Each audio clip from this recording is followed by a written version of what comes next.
आज शनि प्रदोष जीवन को सुख देने वाली, संतान समृद्धि वैभव देने वाली। निवेदन है आपसे, सूर्य अस्त का समय हो, प्रदोष का समय, प्रदोष काल, शाम के समय पर कटोरी में सरसों का तेल ले लीजिए। शंकर के शिवलिंग पर किसी मंदिर में जाकर सरसों का तेल शिव पर चढ़ा। तेल चढ़ते समय शंकर के शिवलिंग पर त्रिपुंड बना दें। ये एक उंगली, चीटी उंगली के पास वाली उंगली शंकर के शिवलिंग पर टच कर कर रखें और अपनी मनोकामना पूर्ण कहें। बाबा विश्वनाथ पूरा करता है। भगवान शंकर के द्वार पर स्वयं शनि महाराज आज मिलने के लिए, और जितने ग्रह नष्ट देने वाले हैं, कारक ग्रह हों, बेकार वृत्ति वाले हों, वो सब आज शनि सबके दोष मिटा देता है। शंकर भगवान के मंदिर में आज शनि प्रदोष के दिन, मंदिर में नहीं तो घर में अगर शंकर का शिवलिंग है तो एक दिया अवश्य लगाओ। शनि महाराज जीवन का सुख प्रदान करेंगे, आनंद। शनि प्रदोष, मान लो कोई व्यक्ति पैसे खाकर चले गया, नहीं दे रहा है, तो शास्त्र कह रहा है भगवान शंकर के मंदिर में शमी का पत्र, शमी का पत्ता, शमी पत्र, शंकर के मंदिर में काली तिल्ली के साथ में शमी पत्र। शनि प्रदोष, शनिवार की प्रदोष संतान का सुख देती है, और रविवार की प्रदोष जो काम दुनिया में कोई नहीं कर सकता वो अचूक फल की प्राप्ति रविवार की प्रदोष करा देती है। महाराज ऐसी प्रदोषों का नियम वर्णन किया चाहिए। भगवान कहते ठीक है, तू थोड़ी देर खड़ी हो। एकादशी सम्मुख खड़ी हुई, पार्वती जी ने जिस अंगुष्ठ का जल पीने के लिए लिया था हाथ में, बस पीने ही वाली थी, शंकर भगवान ने वही हाथ में जल लेकर एकादशी के हाथ में उसको देकर कहा, ले, ये मेरे द्वारा निर्मित एक व्रत है जिसे त्रयोदशी के दिन तूने मांगा है, मैं तुझे देता हूँ। आज इस व्रत का फल मैं तुझे प्रदान करता हूँ। अब तू जिस जीवात्मा को लेकर जाएगी उसका पाप प्रबल नहीं होगा।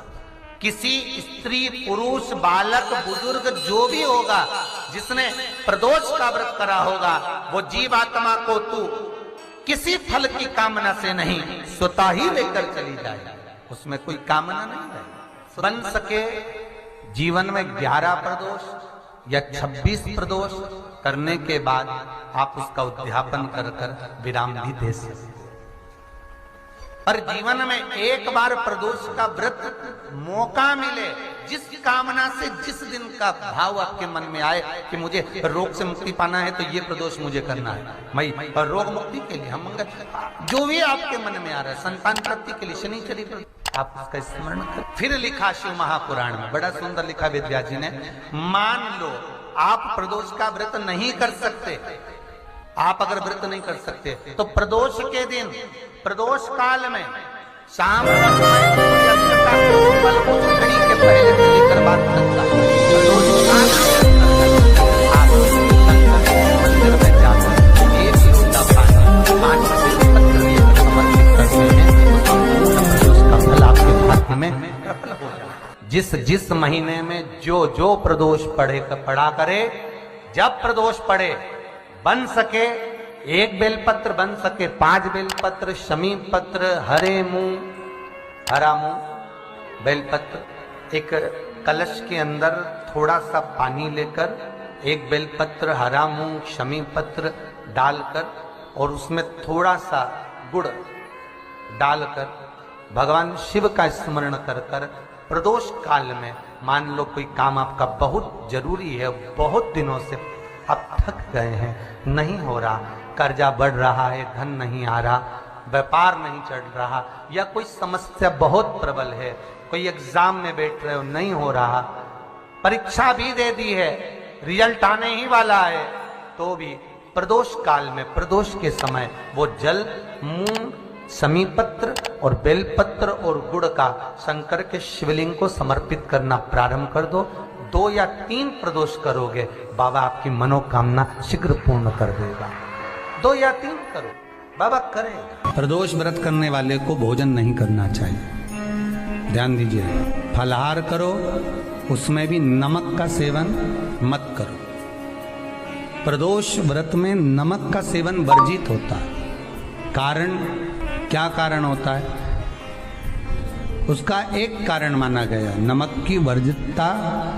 जिस समय पर एक नगर में एक ब्राह्मणी रहती थी, बहुत भाव से सुनिएगा, प्रदोष व्रत, नमक को त्यागने का भाव। प्रदोष व्रत की किताब में भी मिल जाएगा आपको, आप पढ़ेंगे तो सुना होगा आपने। एक ब्राह्मणी रहती थी एक नगर में, उसका पति नहीं था। छोटा सा बालक एक साथ में रहता, छोटा सा बालक। अब ब्राह्मण के घर की धर्म पत्नी है। ब्राह्मण कर्मकांड करने वाला, पूजन करने वाला, पाठ करने वाला, अनुष्ठान करने वाला, पूजन करने वाला, मंत्र जाप करने वाला, भगवत भक्ति में डूबने वाला। ब्राह्मण तो चले गया, ब्राह्मणी बच्चे के साथ रह रही। क्या करे वो? अकेली निवास कर रही, अकेली रह रही है। और ब्राह्मणी बच्चे के साथ भ्रमण करती रहती, घूमती, कहीं कहीं दर दर जाकर कुछ भिक्षा को मांग कर लेकर आ जाती। और भिक्षा लाने के बाद में उस भिक्षा को जब लेकर आती तो अपने बच्चे को भी खिलाती और स्वयं भी उसका पान करती। एक दिन ब्राह्मणी भ्रमण करते करते प्रदोष काल के समय पर शिव मंदिर में प्रवेश करी। प्रदोष काल के समय पर, और शंकर मंदिर में जब प्रवेश करा, प्रदोष काल किसको कहते हैं? सूर्य अस्त हो रहा हो, रात्रि प्रवेश कर रही हो, दोनों का जब मिलन हो रहा हो वो प्रदोष काल कहलाता है। दोनों का जब मिलन, सूर्यास्त हो रहा हो, रात्रि अपना चरण बढ़ाने के लिए आगे बढ़ रही हो, और दोनों का जब मिलन हो रहा है, वो प्रदोष काल है, वो प्रदोष का समय है। ब्राह्मणी मंदिर में प्रवेश कर रही। जब ब्राह्मणी मंदिर में प्रवेश करी, मंदिर के अंदर पहुंची, प्रदोष काल का समय था, प्रदोष का समय चल रहा था। और प्रदोष काल के उस समय में, प्रदोष काल के उस समय में जब ब्राह्मणी ने देखा कि कोई भगवान की भक्ति में लगा हुआ है, भगवान के रस तत्व में डूबा हुआ है। आज ब्राह्मणी के पास में कुछ पदार्थ नहीं है, अपने बच्चे का पेट भरने के लिए कोई सामग्री नहीं है, और कुछ आस लेके वो प्रवेश करी है, कुछ आस लेकर वो अंदर प्रवेश कर जाती है। जब भगवान शिव की आराधना में डूबी हुई है, आराधना कर रही है, ये कुछ पाने के लिए चली गई, ये कुछ पाने के लिए गई, और इसके मन में आया कि मैं कुछ, मुझे भोजन का कोई पदार्थ मिल जाए, मुझे कुछ भोजन मिल जाए, और जब मुझे भोजन मिल जाएगा तब मैं जो पाऊंगी अपने बच्चे को भी पाऊंगी। पर जिस मंदिर में वो प्रवेश करी थी, जहाँ पर नारी पूजन कर रही थी शंकर की प्रदोष काल में, वहाँ पर पड़ी हुई कुछ वस्तु को इस ब्राह्मणी ने मांग लिया। मेरे बालक को बहुत भूख लगी है, मेरा बच्चा बड़ा भूखा है, इसके भोजन के लिए थोड़ी सी सामग्री दे दीजिए, इसके भोजन के लिए थोड़ा सा कुछ रस तत्व दे दीजिए। उसने उठाया थोड़ा सा पदार्थ, कुछ जो उसके पास में था वो दिया। जब दिया तो देने के बाद जब उसे प्राप्त हुआ, और होने के बाद में जब वो मिल गया उसको, तो उसने उस समय पर उस पदार्थ को जैसे ही मुख में लिया, लेते ही कहा, इसमें तो स्वाद नहीं है, इसमें स्वाद नहीं है। उस ब्राह्मणी ने बड़ा सुंदर एक संवाद कहा। घर का जो बड़ा होता है ना, घर का जो बड़े होता है, घर का बुजुर्ग जो होता है, घर का जो प्रथम स्थल प्राप्त करने वाला, मेन कुर्सी पर, अच्छी जगह पर जो बैठने वाला होता है ना, ब्राह्मणी कहती है वो कभी किसी वस्तु में ऐब नहीं देखता, मिनक नहीं निकालता। समाज के अनुकूट होते हैं, समाज के जब अनुकूट होते हैं महाराज, समाज के जब अन्नकूट होते हैं, बड़ी बड़ी समाजों में जब कार्तिक महीने में अन्नकूट महोत्सव होते हैं, बहुत सारा प्रसाद बनता है। जो बुजुर्ग होते हैं ना, बड़े समझदार लोग होते हैं ना, तो अन्नकूट की जब प्रसाद खाने बैठते हैं ना, उसमें नमक नहीं भी होता ना तो नहीं बोलते कि इसमें नमक नहीं है। पर जो हमने डोनेशन दिया है, जब तुम आए थे समाज वाले तो हमने 1000 का लिफाफा दिया, 500 का लिफाफा दिया, 2000 का लिफाफा दिया, और भोजन ऐसा बनवाया।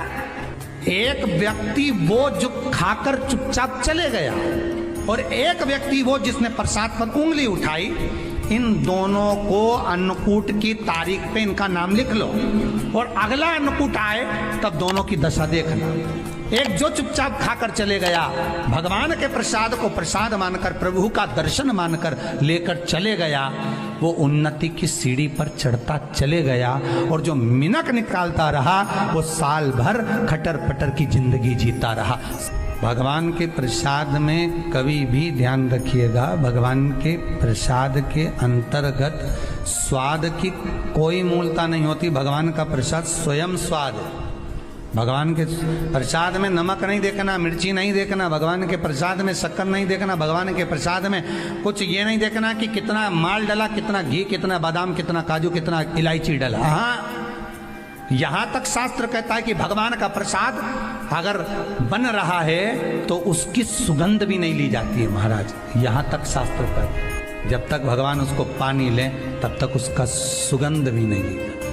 और कई कई जगह तो भगवान को प्रसाद अगर सूखा सामान हाथ में आ गया, इलायची कैसी है, मंदिर के अंदर जाने वाली है भगवान को डलने के लिए, लाओ यार किसकी दुकान से आई इलायची बताओ, इलायची तो 25 बार सूंघा, हाँ हाँ अच्छी है, अब सूंघ लिया तो भगवान इसको स्वीकार करेगा क्या?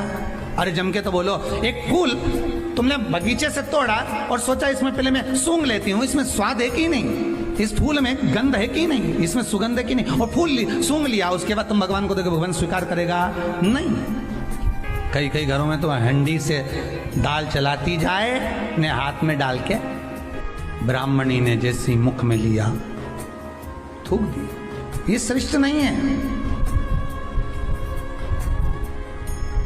जो ऋषि की पत्नी अंदर पूजन कर रही थी प्रदोष काल, उसने कह दिया, आपका चेहरा बता रहा है कि आप ब्राह्मण की धर्म पत्नी, पर आज आप दर दर जाकर अगर भिक्षा मांग रही हो, दर दर जाकर अगर भीख मांग रही हो, दर दर जाकर भिक्षा को मांग रही हो, तो इसमें आपके पति का दोष नहीं है, दोष आपका है। क्योंकि आप भगवान के प्रसाद में भी जो स्वाद देखी थी ना, ये आपका एक जन्म का नहीं है, ये ना जाने कितने जन्म का है। ब्राह्मणी के मस्तिष्क में बैठ गया, ब्राह्मणी के उस वो कहा ना, वो बक्कल में नहीं अक्कल में बैठ गया कि ये स्वाद नहीं देखना।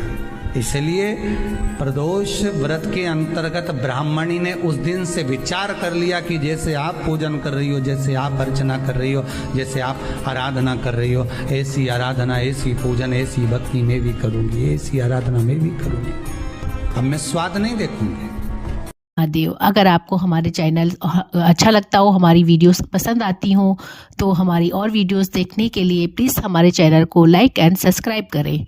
हर हर महादेव। श्री शिवाय नमस्तुभ्यम दोस्तों।